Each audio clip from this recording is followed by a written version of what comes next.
Hey everybody, welcome back for another video. Today I'm going to take you through my plans of everything I hope to read in the month of October.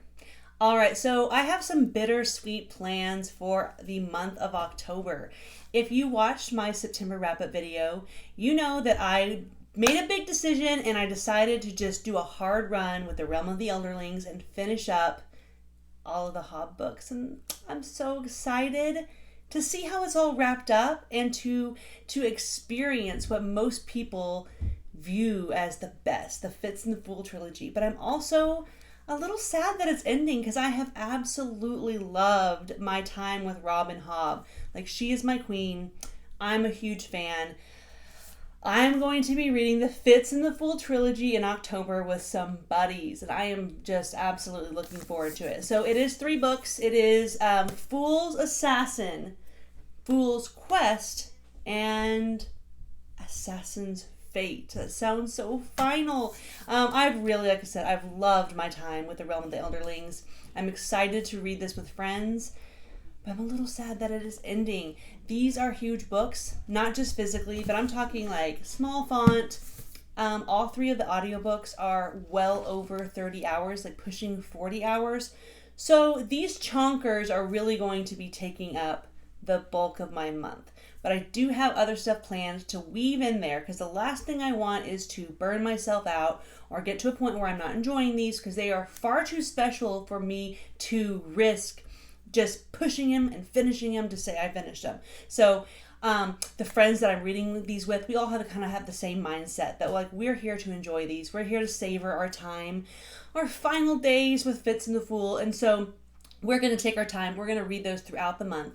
And I have some other stuff to kind of keep my pace in check. So first and foremost, if you have read the Fitz and the Fool trilogy, please just go gush in the comments because it seems like everyone I know who has read this trilogy, not only do they love it, but it ends up being some of their favorite books ever. So my expectations are very, very high, and I don't even feel like I need to curb them because I know the Queen Robin Hobb will come through for me because the books she writes, the stories she tells, the characters that she has come up with are just completely part of my DNA now. I love it.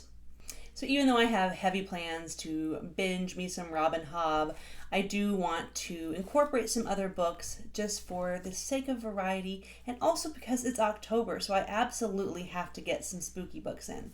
But first, I'm going to talk about some non-spooky books. I started the Greenbone Saga a couple months ago, and I have been loving it. And I want to finish up, and I want to read Jade Legacy this month. So I haven't been putting it off on purpose, but a few things. I had a hold on an audiobook. The audiobooks are very good for this, by the way. I had a hold on the audiobook, and it was many, many, many weeks long. So I took that time to hunt down this copy of the correct size, so all the dimensions match the other 2 books I have in the series. I thought we were waiting on a release of this particular edition, but it turns out I just wasn't looking in the right places. And speaking of not looking in the right places, I wish I was making this up, but it's a true story. I was waiting and waiting for this library hold, and it had like an 18-week hold on it, and I was chiseling away at the weeks, being very patient, waiting on my audiobook, and then out of the blue, I decided to open up my personal Audible library, and I was scrolling through the books I own in Audible, and it turns out I already own Jade Legacy on Audible, and I just didn't even know it. It must have been me just like blacked out in an Audible sale and like ordered stuff and didn't even know it because it's been sitting in my Audible library this entire time. So I no longer need to wait for a library hold. I have the book in my hands. There's no more excuses. I really want to read Jade Legacy this month. So everything I'm talking about is kind of, it depends on how it goes with my Fitz and the Fool read along, but I do think I'll have time to incorporate some other things, and so that one is pretty high priority because I am really looking forward to having it all wrapped up. Not only because I've enjoyed the story and because I don't like to have, one book left just kind of like, driving me crazy in the back of my mind, but because unanimously people love the way that this trilogy was wrapped up with this book, and I want to know what happens. So definitely going to read that. Next up for something I would really love to get to is some more Bernard Cornwell. My copy says The Archer's Tale, but apparently it's also called Harlequin. I think it kind of depends on the edition you have and if it was like a a UK release or, the US release. Like, correct me if I'm wrong, but I think you have different titles based on when it was published, like when your copy was released and where it was released. Either way, whether you want to call it Harlequin or The Archer's Tale, this is the book 1 of The Grail Quest by Bernard Cornwell. Again, some friends are doing a read-along in Mike's Discord, and I hopped on and said yes. I purchased the books, and now I'm kind of like, oh, I hope I have time to actually read that. But I have all month to get to it, and it's not super long, and I've really been missing Bernard Cornwell and just some historical fiction. So that is also something I really am going to make a priority because I want to get to it, because I don't want to fall behind on the read along, but also just because I want to see what else he can do, because I was so in love with that, what do we call that? Warlord Chronicles. I love that.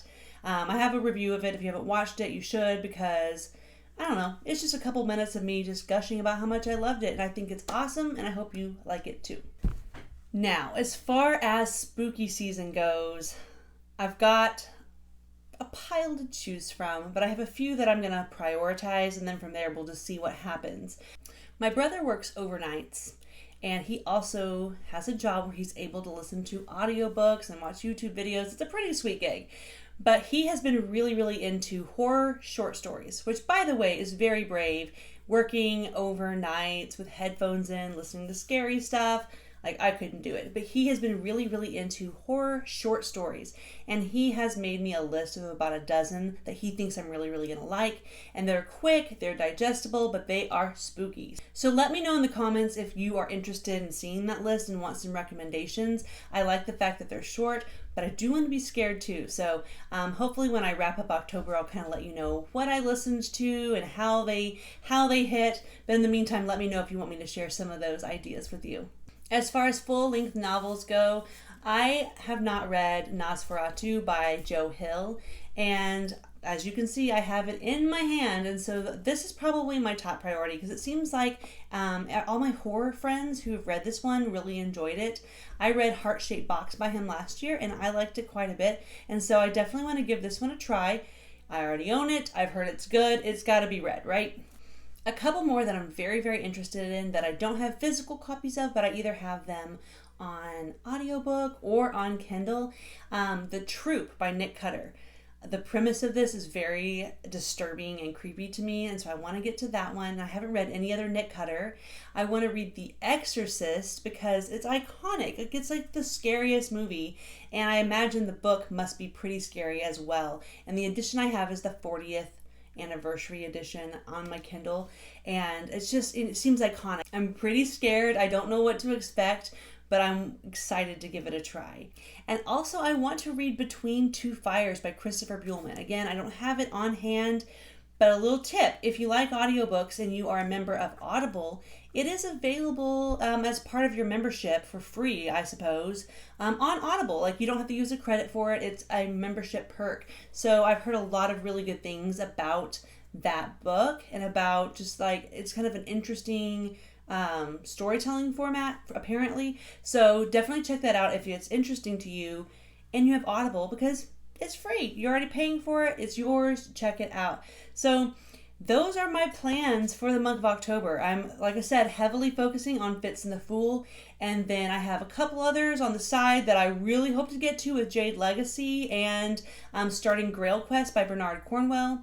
But other than that, I cannot wait to incorporate some spooky season stuff, because I haven't read a lot of horror, if I'm being honest, but pretty much everything I read, like a lot of Stephen King, but everything else I've read that I've incorporated in little bits at a time, mostly classics, like I said, a little bit of Joe Hill, I've liked it all. So I foresee this being a genre that I really enjoy.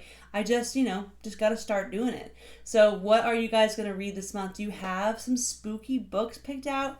If you have anything that you think I need to add to the list, or, there's no law that says I have to read these things in October. So I'm looking forward to getting some more recommendations for you guys, assuming that you'll be reading some spooky books too. And hopefully I can incorporate them in throughout the rest of the months of the year as well. So I hope you guys have an awesome October. This is my favorite month. I love spooky shit. I love Halloween. I love just the decorations and the changing of the seasons. Like, this is my favorite time of the year. So I hope you enjoy yourself and have a really fun and safe October.